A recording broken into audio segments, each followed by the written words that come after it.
آج کا ہمارا موضوع تربیت اولاد۔ اولاد صالح ہو تو ایک نعمت ہے، وگرنہ یہ ایک فتنہ اور وبال بن جاتی ہے۔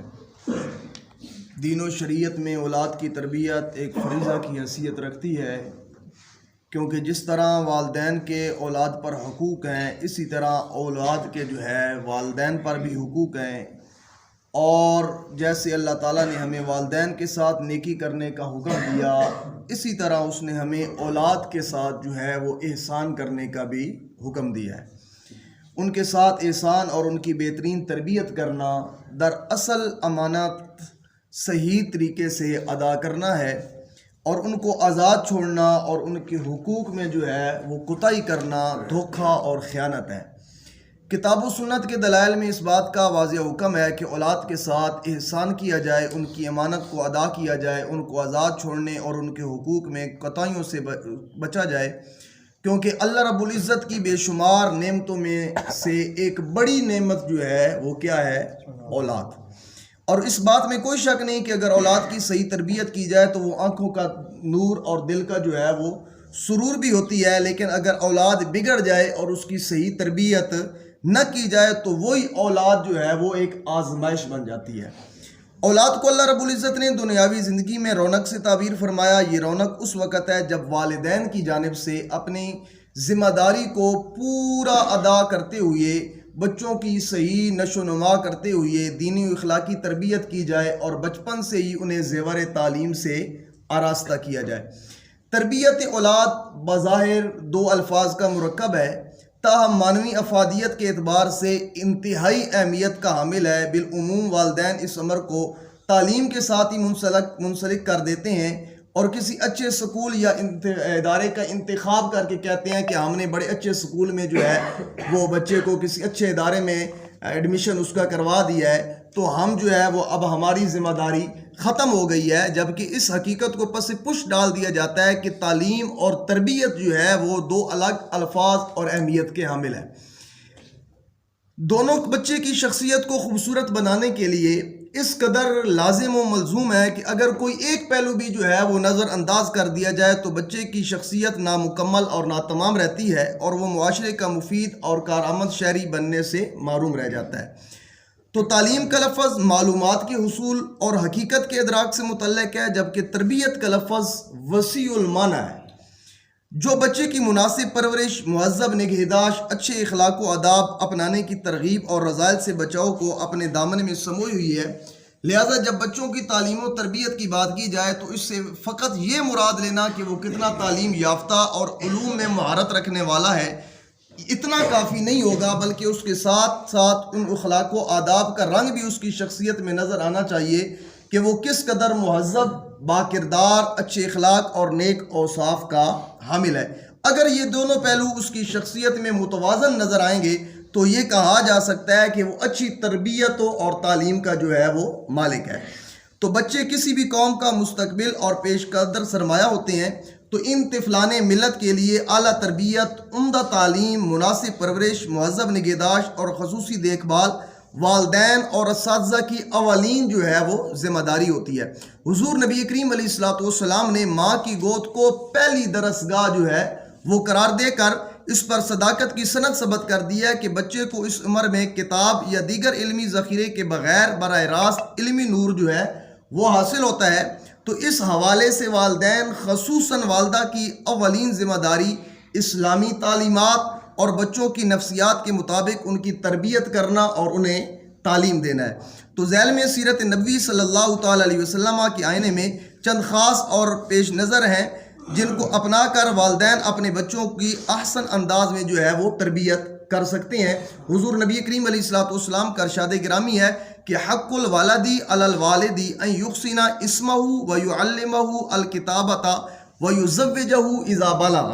نبی کریم علیہ السلام نے فرمایا کہ والدین پر اولاد کا یہ حق ہے کہ جب وہ پیدا ہوں تو ان کے لیے عمدہ نام تجویز کریں، جب وہ بڑے ہوں تو انہیں تعلیم دے، جب وہ بالغ ہوں تو ان کی شادی کریں۔ تو دوسرا فرمان ہے کہ ما نحل والد ولدا افضل من ادب حسن، کسی باپ نے اپنے بچے کو حسن ادب سے بہتر وہ کوئی تحفہ نہیں دیا۔ اور اس میں کوئی شک نہیں ہے کہ بچے جو ہے وہ سب کو بڑے پیارے ہوتے ہیں، لیکن جب تربیت کی بات آ جائے تو ان کا پھر خاص خیال رکھنا چاہیے۔ ایک دفعہ آقا کریم علیہ الصلوۃ والسلام مسجد نبوی میں خطبہ ارشاد فرما رہے ہیں، صحابہ کرام خطبہ سن رہے ہیں، حضرت امام علی مقام حضرت امام حسین رضی اللہ تعالیٰ عنہ آپ جو ہے وہ دوڑتے ہوئے تشریف لائے اور صدقہ کی کھجوریں پڑی ہوئی تھیں۔ لجپال کریم آقا علیہ الصلوۃ والسلام خطبہ ارشاد فرما رہے ہیں اور حضرت امام علی مقام جلدی سے آ کر وہ ایک کھجور اٹھائی اور منہ میں ڈال دی، تو لجپال کریم آقا علیہ الصلوۃ والسلام نے خطبہ چھوڑ دیا، سرکار ممبر سے نیچے آئے، جلدی سے جا کر حسین امام علی مقام کے منہ سے جو ہے وہ کھجور نکالی اور سرکار نے فرمایا، اے میرے بیٹے یہ کھجور جو ہے وہ صدقہ کی ہے، زکوٰۃ کی ہے، میری آل پر جو ہے وہ صدقہ نہیں لگتا، اس لیے یہ کھجور منہ سے نکال دے۔ تو سرکار نے وہ کھجور نکال دی منہ سے، پتہ چلا کہ ساری محبتیں، شفقتیں، لاڈ پیار سائیڈ پہ رکھ کر لجپال کریم آقا علیہ الصلوۃ والسلام نے سب سے پہلے کیا کی؟ تربیت کی۔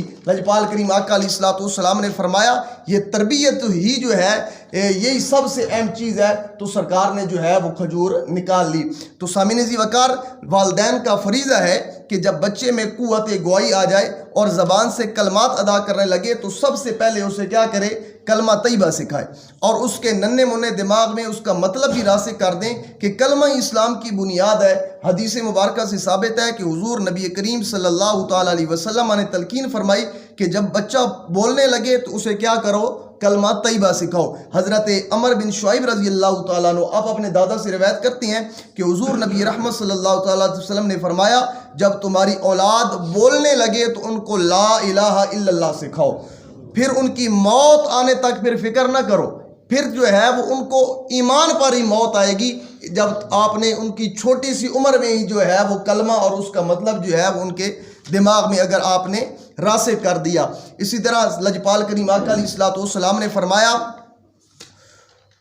حضرت انس بن مالک رضی اللہ تعالیٰ عنہ آپ روایت کرتے ہیں کہ حضور علیہ الصلوۃ والسلام نے فرمایا، اکرموا اولادکم واحسنوا ادبہم، اپنی اولاد کی عزت افزائی کیا کرو اور انہیں اچھے آداب جو ہے وہ سکھایا کرو۔ اور لجپال کریم آقا علیہ الصلوۃ والسلام کا ارشاد گرامی ہے کہ حق الولدی علی الوالد ان یحسن اسمہ ویعلمہ الکتابۃ ویزوجہ۔ تو سامعین ذی وقار، اس لیے والدین کا جو ہے وہ ذمہ داری ہے کہ اپنے بچوں کی تربیت جو ہے وہ معمولی تصور اسے نہ کریں، بلکہ اس سلسلے میں اپنے فرائض خلوص و لگن کے ساتھ جو ہے وہ سر انجام دیں، ان کے اندر اچھے آداب و صفات جو ہے وہ پروان چڑھائیں۔ لجپال کریم آقا علیہ الصلوۃ والسلام نے فرمایا کہ جب بچہ جو ہے وہ 7 سال کا ہو جائے، لجپال کریم آقا علیہ الصلوۃ والسلام کا فرمان ہے کہ مروا ابناءکم بالصلاۃ لسبع۔ لجپال کریم آقا علیہ الصلوۃ والسلام نے فرمایا جب بچہ 7 سال کا ہو جائے تو اسے نماز پڑھنے کا حکم دو، وَاضْرِبُوهُمْ لِعَشْرٍ، اور 10 سال کا ہو جائے پھر بھی نہ پڑھے تو اسے مار کر نماز پڑھاؤ، وَفِرَّقُوا مَضَاجِعَهُمْ، اور ان کے جو ہے بستر جو ہے وہ الگ کر دو۔ تو اس لیے لجپال کریم آقا علیہ الصلوۃ والسلام کا یہ فرمان ہے، تو ہمیں چاہیے کہ اپنے بچے جب سمجھدار ہو جائیں، ان کو پتہ ہو کہ ہم نے مسجد میں جو ہے وہ گندگی نہیں پھیلانی، پیشاب وغیرہ جو ہے وہ نہیں کرنا، تو اس وقت اپنے بچوں کو ساتھ لے کے آیا کریں تاکہ ان کو نماز کی عادت پڑے، ان کو پتہ چلے کہ ہم نے کس طرح نماز پڑھنی ہے، کس طرح جو ہے یہ جو مصری لوگ ہیں نا، اگر وہ ان کے جب جماعت ہو رہی ہو، نماز پڑھ رہے ہو، تو اگر پیچھے سے بچوں کی آواز نہ آئے تو وہ پریشان ہو جاتے ہیں کہ ہمارے مستقبل کا کیا بنے گا، ہمارے بچے جو ہے وہ مسجد میں نہیں آ رہے۔ تو اس لیے اس چیز کا خیال رکھا جائے کہ بچوں کو جو ہے وہ ساتھ لے کر آئیں تاکہ وہ نماز جو ہے وہ ادا کریں اور ان کو عادت پڑے کہ ہم نے جو ہے وہ مسجد بھی جانا ہے اور نماز ادا کرنی ہے۔ اور اس کے ساتھ ساتھ جو ہے وہ اس چیز کا خیال رکھا جائے کہ بچوں کو جو ہے وہ حضور کی محبت سکھائی جائے، حضور کی آل کی محبت، حضور کے اصحاب کی محبت، حتیٰ کہ حضور کی ہر نسبت کا حیا اور ہر نسبت سے پیار جو ہے یہ بچوں کو جو ہے وہ سکھایا جائے کہ ہم نے حضور سے بھی محبت کرنی ہے، حضور کی آل سے، حضور کے اصحاب سے تو ہم نے محبت کرنی ہے۔ لجپال کریم آقا علیہ الصلوۃ والسلام کا ارشاد گرامی ہے، حضرت علی المرتضیٰ کرم اللہ وجہ الکریم آپ راوی ہیں کہ لجپال کریم آقا علیہ الصلوۃ والسلام نے فرمایا اتبعوا اولادکم علی 3 خصال۔ لجپال کریم آقا علیہ الصلوۃ والسلام نے فرمایا اپنی اولاد کو جو ہے وہ 3 چیزیں سکھاؤ، حب نبیکم، سب سے پہلے کیا؟ حضور کی محبت، وحب اہل بیتہ، اس کے بعد حضور کی اہل بیت کی محبت، وقراءۃ القرآن، اور اس کے بعد جو ہے وہ قرآن کی تلاوت۔ تو تو لجپال کریم آقا علیہ الصلوۃ والسلام کے اس فرمان پہ عمل کریں، حضور کی محبت، حضور کی آل کی، تو میں تو یہی کہتا ہوں کہ حضور کی ہر نسبت کی جو ہے وہ محبت سکھائیں۔ الحمدللہ ثم الحمدللہ ہم اہل سنت و جماعت ہیں، ہم حضور کی ہر نسبت کا حیا کرتے ہیں، حضور کی ہر نسبت سے محبت اور پیار کرتے ہیں۔ اللہ رب العزت کی بارگاہ میں دعا ہے کہ اللہ تعالی ہمیں اسی عقیدے پر جو ہے